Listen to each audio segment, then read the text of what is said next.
Evil Weevils! You know you can't be in the show! Hey now, that is completely uncalled for.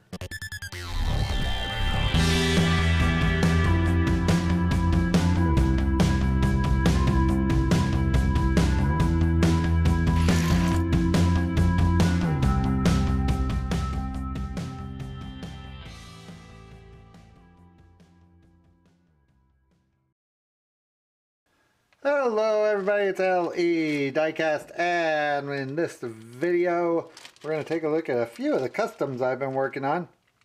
To tell you the truth, I've forgotten which customs I've already shown you because I tend not to show the customs. Everybody wants to see the customs and I don't show them because I don't want to show them. I show them just because I forget. They get done and they're sitting around here in the workshop for like a month and a half, and then I get done and I'm so excited that they're done. I put them on my shelf upstairs because I want to look at them, and I forget to show anybody. So I'm not very good at self-promotion, I guess. But anyways, I've got a few customs. One of these I think is pretty neat, and you can vote on the others. This is one of the others, and I'm real happy with this one for certain reasons. So there you go.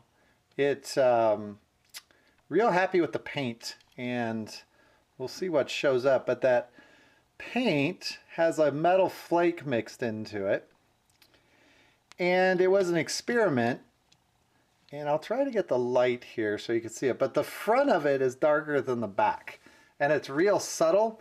And I did that by basically primering the front with black and the back with white. So at one point it was just a black-white car with a fade in the middle. And then I painted over the top with layers of translucent paint. And I think it was a gold color that went over first, and then a very light blue color, and then a greenish color went over the top of that. So I use a lot of translucent paints.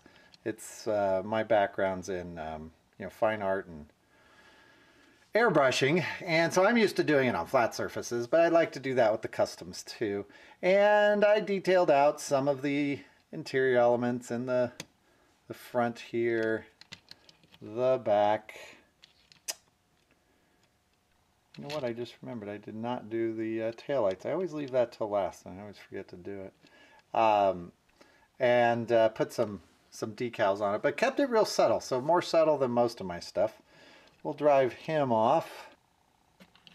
So here is the next one, and it is a gasser. I must have done about 15 of these so far. Really happy with this one.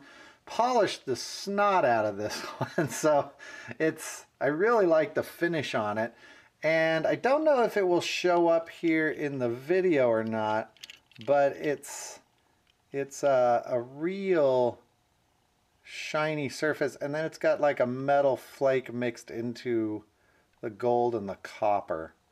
I don't know if that'll really show up or not here. Let me see if I can get the light to shine off that. Yeah, you can see a little bit, but you can see there's kind of splotches of lighter areas and darker areas. And what I was trying to do with this one is play with the airbrush on a real low setting. I've been trying for months to be able to paint the flames in using an airbrush, so similar to what I would do on a flat surface.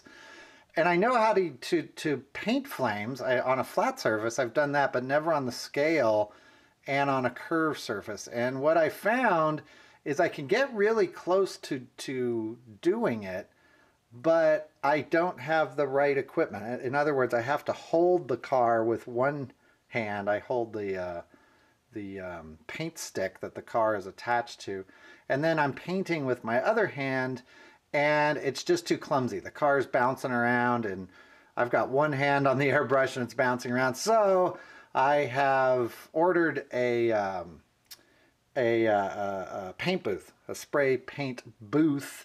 And I totally reworked my workshop. We'll do a video on that. Some of you have seen my workshop before. It's kind of a small space, and I've reworked it so I have a place for the paint booth so it can vent outside.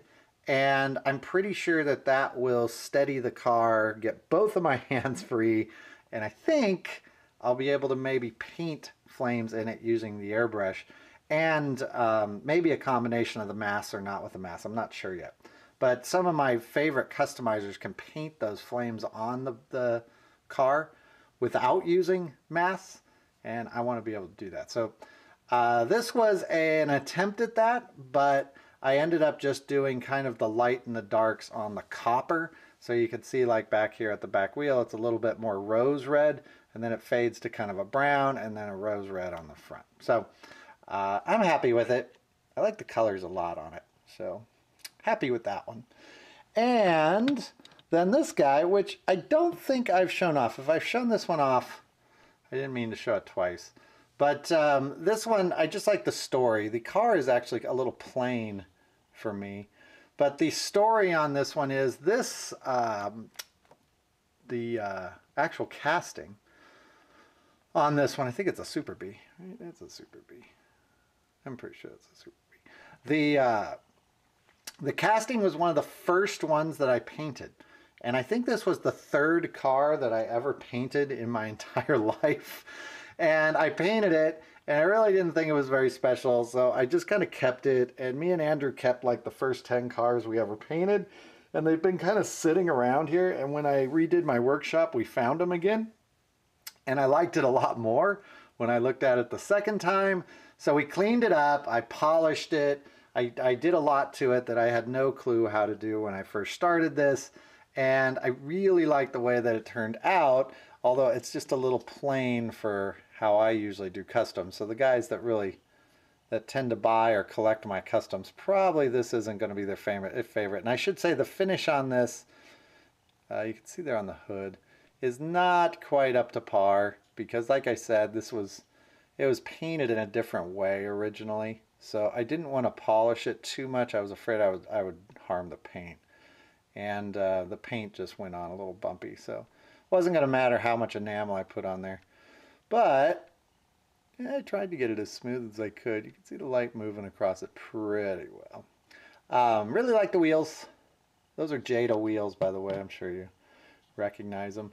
And those guys that watch the show know that I really like these 70s cars, but I really like them lowered, and I like the extra large wheels, especially in the back.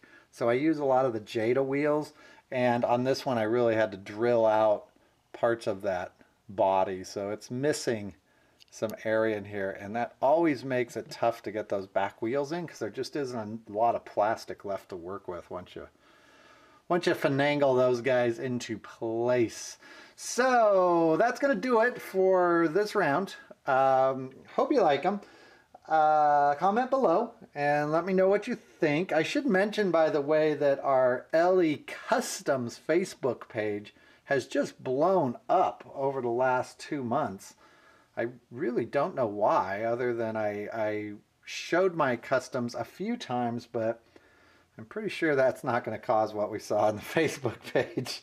So I guess people seem to really like the Facebook page too, and I really haven't been promoting it much, so I'm mentioning it now. There is an LE Customs Facebook page, and if you're really into the customs and all, that's where I talk about the custom stuff. There's an LEDiecast Facebook page that I post links to the videos and talk about the LEDiecast stuff. So yeah, you can choose which. Kind of funny, I was almost going to close down that LE Customs Facebook page, and then it just blew up.